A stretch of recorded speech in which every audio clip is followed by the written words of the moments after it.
Tamil cinema ரசிகர்களால் SK, Prince, திடீர் அப்படின்னு சொல்லி பல விதமான பேரில் அழைக்கப்பட்ட திரு சிவகார்த்திகேயன் அவர்களுக்கு இன்னைக்கு பிறந்த நாள். அவரோட பிறந்த நாளை முன்னிட்டு அவரோட அடுத்த படமான சேயோன் படத்தோட ப்ரோமோ ரிலீஸ் பண்ணியிருக்காங்க. அந்த ப்ரோமோவை பற்றி பார்க்கறதுக்கு முன்னாடி சிவகார்த்திகேயனோட கடந்த 3 படங்களை பற்றி ஒரு கிளான்ஸ் பார்த்துட்டு வந்துடலாம். அந்த வகையில் அமரன் படத்தில் நம்ம சிவகார்த்திகேயன் அவர்கள் ஒரு சோல்ஜரா நடிச்சிருப்பாரு.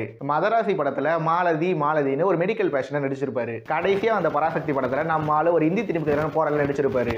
மேலே சொன்ன 3 படங்களுமே ஒரு மாதிரி அர்பனைஸ்டு படங்கள் தான்.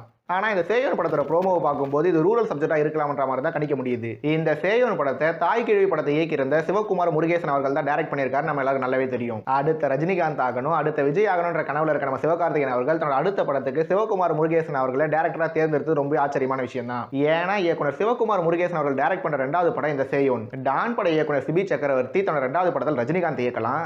ஆனால் தாய் கிழவி பட டேரக்டர் சிவகுமார் முருகேசன் தன்னோட 2வது படத்தில் சிவகார்த்திகேயனை இயக்கக்கூடாதுன்னு ஒரு சிலர் கேட்டாலும் கேட்கலாம். டான் படத்தோட ரிசல்ட் என்னன்னு நமக்கும் தெரியும், ரஜினிகாந்த் அவர்களுக்கும் நல்லாவே தெரியும். ஆனால் சிவகுமார் முருகேசன் அவர்களோட தாய் கிழவி படம் ரிலீஸ் ஆகலை. அந்த படம் ரிலீஸ் ஆன பிறகு ஓடுமா ஓடாதா, நல்லா இருக்குமா நல்லா இருக்காதான்னு படம் வந்த பிறகு தான் சொல்ல முடியும். அப்படி இருக்கும்போது ஒரு புதுமுக இயக்குனரோட முதல் படம் ரிலீஸ் ஆகிறதுக்கு முன்னாடி அவருக்கு 2வது பட வாய்ப்பை தர தோணும் சாதாரண விஷயம் இல்லை.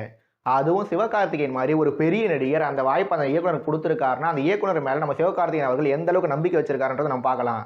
ஆனால் இந்த நம்பிக்கை கை கூடுமா கூடாதுன்றத படம் ரிலீஸ் ஆகும்போது தான் நம்மளால் சொல்ல முடியும். கடைசியாக இந்த சேயோன் படத்தின் மூலமாக வருத்தப்படாத வாலிபர் சங்கம், ரஜினி முருகன் காலத்து த ஓஜி சிவகார்த்திகேயன் இஸ் பேக்கான்னு கேட்டால் ரஜினிகாந்த் அவர்கள் பல பேட்டிகளில் ஒரு விஷயத்தை சொல்லியிருப்பாரு. இப்படி எனக்கு ஒரு ஃபுல் ஃபிளெஜ்டு காமெடி படத்தில் நடிக்கணும் அப்படின்னு சொல்லியிருக்கிறத நாம எல்லாமே கேள்விப்பட்டிருப்போம். ஆனால் அந்த மாதிரி ஒரு ஃபுல் ஃபிளெஜ்டு காமெடி படத்தில் ரஜினிகாந்த் அவர்கள் நடிச்சாரன்னா நடிகலை தான். இப்போ நான் எதுக்கு இதை இங்கே சொல்கிறேன்னா, சிவகார்த்திகேயன் அவர்கள் வருத்தப்படாத வாலிபர் சங்கம், ரஜினி முருகன் காலத்தெல்லாம் கடந்து வந்து பல நாட்கள் ஆகுது. இப்போ சிவகார்த்திகேயனே நினைச்சா கூட வருத்தப்படாத வாலிபர் சங்கம் மாதிரி ஒரு படத்தை அவராலேயே கண்டிப்பாக கொடுக்க முடியாது.